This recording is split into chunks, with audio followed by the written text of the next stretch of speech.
What's up? What's up? What's up? What's up? What's up? What's up? What's up, beautiful people? Welcome to another 5 more minutes. I am super excited, as you can see. Or I mean, I don't know if you can see this. I always say I'm excited, but I don't actually think I'm excited.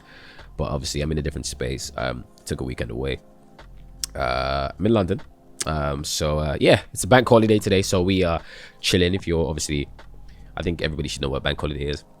But essentially, everybody, like, the banks are closed, so everybody go rest in it, you know what I'm saying?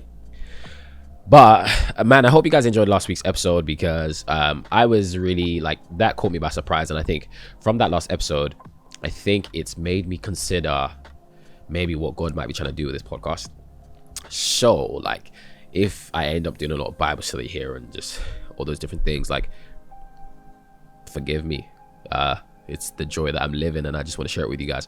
So yeah, I think things are going to take a different kind of like approach and spin as time goes on, but we're gonna figure that out. But what's up, beautiful people?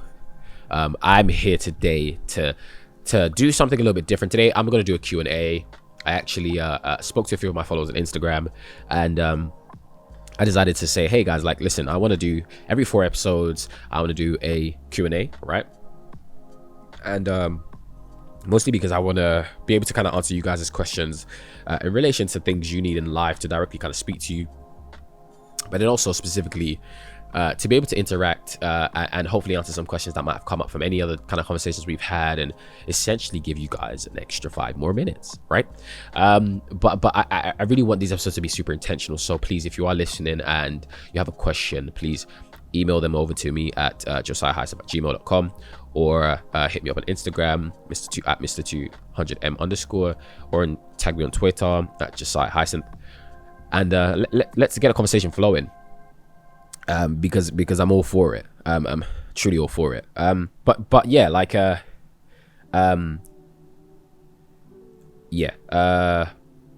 Sorry, I just saw a message. I'm like, you know what? You know when you get a message and it just annoys you.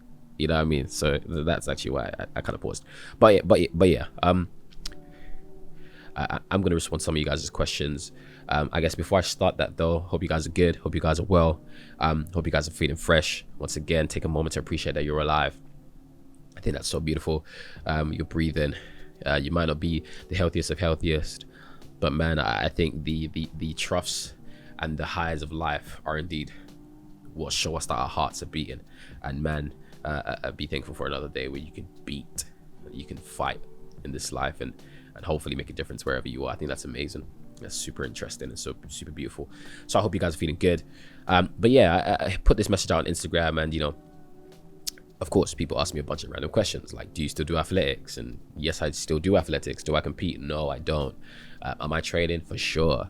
But there are a few questions that popped up. I actually try not to look at them, so I'm gonna just kind of like give you the straight up kind of answer straight from my heart as I read them.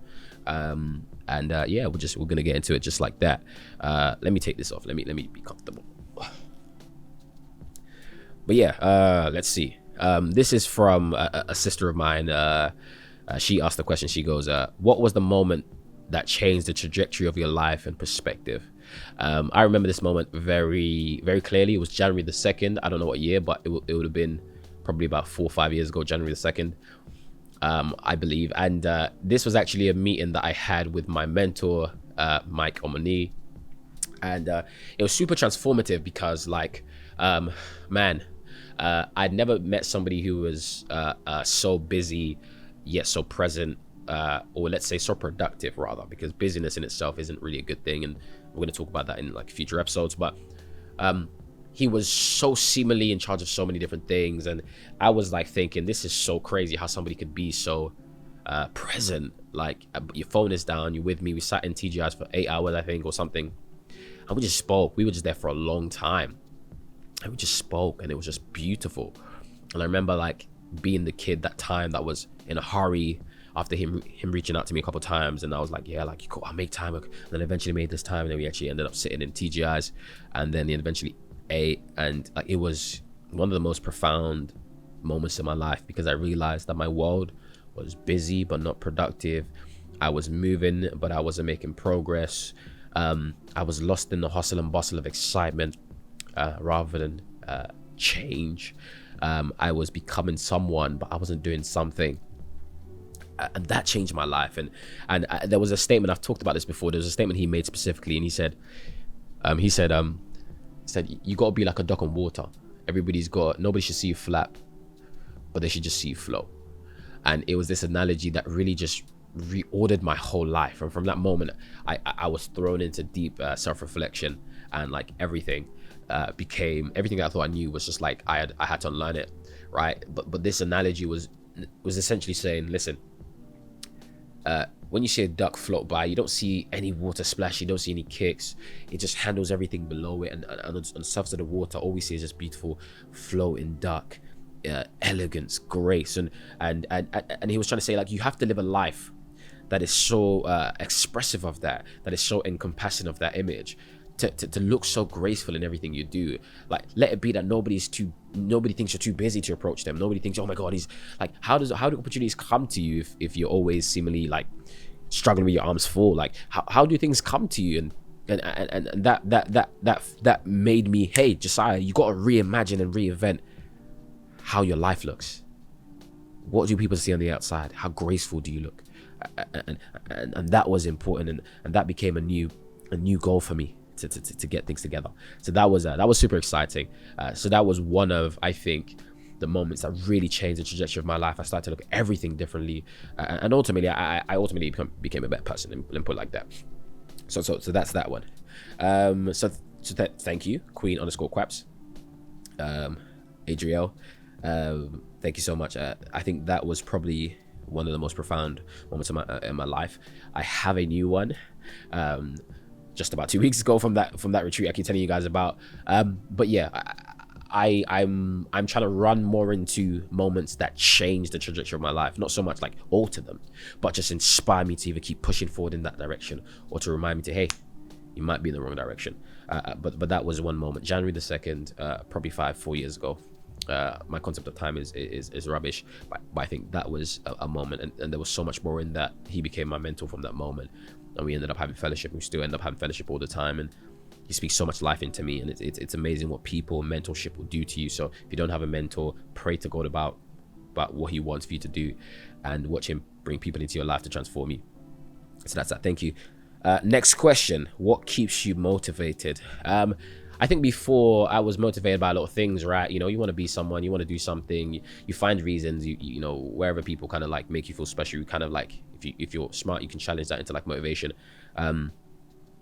But now actually, 2 Timothy, I think it's 2 Timothy, yes, 2 Timothy, somewhere in there it talks about, I don't know if it's 2 Timothy or maybe like Timothy, yeah, 2 Timothy something, I think 4 something. Paul says, I've been poured out like a drink offering, and I've fought the good fight. I've finished my course, and I've kept the faith. Like recently, if you would ask me this question maybe a few weeks ago, it might have been different, but what keeps me motivated? It's the opportunity every day to live a life poured out, where I can say in any moment, if my time was cut short on earth, I can leave with the true fulfillment that I've lived my life poured out. I've fought the good fight. I've finished the course, and I've kept the faith. That is new motivation, to be able to pour out all that's within me. You know, when we get into arguments, we get into problems, or we're trying to figure things out, what do we say? We're working it out, right? Take that in for a moment. There is something inside of you that your life you should work it out, because there's an importance for something that's inside of you to be expressed on the outside of you. Our whole lives we're trying to fight and express ourselves. So there's something inside of us, but what is inside of us, or what we put inside of us, that expresses itself out, and that became my new motivation, to live a life so poured out, keeping the faith, finishing the course, and fighting a good fight. That is like my new motivation. I'm literally like so fueled to be able to go and serve where God needs me to be, but then also to pour into the lives of people who need help. Man, there are people in this world that need help, and I'm like, yo, I can help. So it's time to help. You know, no longer will I live a life convinced that, you know, like be selfish because people hurt you. It's like, bro, like there's pain everywhere. Pick your pain, invest your pain into a place that will set somebody else free from pain. You know what I'm saying? So I think that's where I'm at with that. That was good. That was good. How did you better your writing? I just discovered my love for it and I want to be better. I think with writing, the more you talk about it, the less you write. So write. I think that was some advice someone gave me before, actually, is just write. Write and read. Write and read. Write and read. Find new words. How I actually technically write, for me, actually, when I'm writing these the written versions of these talks, is that I like, when I feel like I need a word to encapsulate something, I might know the word, but often when I don't, I'm like, hey Google, how do I say something that's noisy, or like an alarm, and it's like Google, like cacophony. I'm like, that's a new word, and I learn that word. So I write and then I read it out loud, and then and you develop a writing style based on how you want to write. Find inspiration, read a lot, read the things that interest you, and then just copy them. It's interesting, copywriting, that kind of word stems from seeing writing and copying it and developing your writing. So I'd say definitely, to answer your questions, to read and to write and to read it out loud, and then to just redraft. And I think that process in itself will literally will help you, you know. Definitely, I think it will help you. So I think that's how I'll answer that question. Yeah, okay, thank you. Thank you for the question. That's by MHIDE_, and the last question was actually Ajwa.an. Now this is from my good sis, not really Ruth. When/how do you most get clarity? Clarity is simply finding order in disorder, light in darkness. And for me, in my moments of lack of clarity, I need to talk to, if I can engage. So for example, if I'm in a friendship where I'm like a bit confused about something, I would have to go back to that friendship and hey, like I need an answer. Like I need to understand this because I need it to be gone from my mind. So that's how I get clarity, by actually approaching the problem head on. Many of us in the areas of our lives don't believe we have to approach it head on. We kind of like run away from it, but it's like, no, to get clarity, you actually have to approach the thing that you don't want to approach, go against the feeling that you don't want to feel, that you have to go towards it. So I would say a good habit to employ to everyone listening is to if someone wants to slap you in the face and you see how you kind of want to react by getting back at them, right, naturally, is create a habit where your natural proclivity in a place of darkness is to walk towards the light, or to walk towards the thing that you need to discuss, walk towards the conversation that you don't want to have, walk towards the person you don't want to speak to, walk towards the emotion you don't want to give, right? Love when you don't want to love, you know, talk when you don't want to talk. You want to go into solitude, or you want to go and be alone, don't be alone, go and be in the community of people. I think that's the way I get the most clarity. And then I pray, truly I pray. I go to the one voice for me that is always true and will always be true, and that's how I do it, actually. So that's how I get my most clarity. The next question, wow, actually 2 more questions and we're done, guys. Like, this is actually a very short episode. Like, sorry guys, brief pause because, you know, the camera died. But I will say 2 more questions left. So actually it's pretty short an episode. So yeah, well, thank God you ain't gonna hear me speak all day long. I'm gonna try to make these Q&As quite short, but you know, they're not gonna be, okay. I try to be as full as I can. All right, so your favorite quality in human beings and why? I think my favorite quality in a human being is love. I love people who are able to freely give love, no matter how hard and tough it might be on the soul. To love people, it's incredibly hard, especially when it's not reciprocated or when it's seemingly not delivered back to you. It's incredibly difficult, but I love people who dare to love. It's something I absolutely love. So that's something I value, like, very greatly. So yeah, and the final question on this Q&A is, what is the biggest misconception you have about yourself? This is a very deep question. I don't know why you'd ask this, Ruth. Wow. Biggest misconception. Let me think about this one. Wow.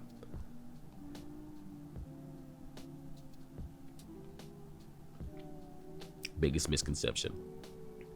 I don't even have to answer this one. I'm not gonna lie to you. Okay, what context? What do you mean? What's the biggest thing that I thought differently about? Let me actually Google what misconception means. That's a good place to start, because sometimes we be defining words or sentences. We be defining things based on how we were taught it means, rather than actually what it means. Okay, misconception is a view or opinion that is incorrect because it's based on faulty thinking or understanding. Right. I probably should talk about this in its own episode, because it's a really deep story. But when I was 16 or 17 or whatever, like I was in a relationship which the scars of the relationship made me feel like for the next 7-8 years of my life, since that point up until now, basically, I always used to think that I had a problem. That number one, I was too much, and that two, my unchanging nature, where I'm like super strict on my boundaries or strict on the things I say I don't want to do, on my nose. I used to feel that was a problem, specifically when it came to women. So there were parts of me I would give, or the things I would give that I shouldn't have given, but because I felt like I had to. And then obviously for that first reason, like I express so much, I feel so much as a man, and I've been raised quite emotionally aware of myself and very emotionally intelligent, and I always just think that was a problem. So I always used to feel like, man, God, am I broken because I feel too much? Like all these different things, and the truth is I'm not broken at all. If there's something that feels defective in my life, I have to live in the truth that it was created in me on purpose. That's my truth. So I don't actually believe in those things anymore. I don't feel like I'm faulty or defective, but I live in a world which is faulty, trying to tell me what's faulty. How can I trust its opinion? I think I'm learning now to redefine my truths based on the things I actually believe, because that's how I view life. And in a circle of people who don't understand me, of course, I'm going to be misunderstood. Duh. But like, I'm really like, no, I cannot. I've had to change myself, because I've had to change the people that speak into my life, the things I take in, because it doesn't share the same intersections as me. So I think for me, I had to change those misconceptions, but I think those are like two huge misconceptions I've struggled with my whole life. But yeah, that's it for me. So yeah, thank you guys for listening to this. How many minutes has it been? 20 minutes or something. I hope these questions kind of answered your thoughts, or maybe gave you a little bit of insight of me and who I am. Thank you for coming along with me in this journey.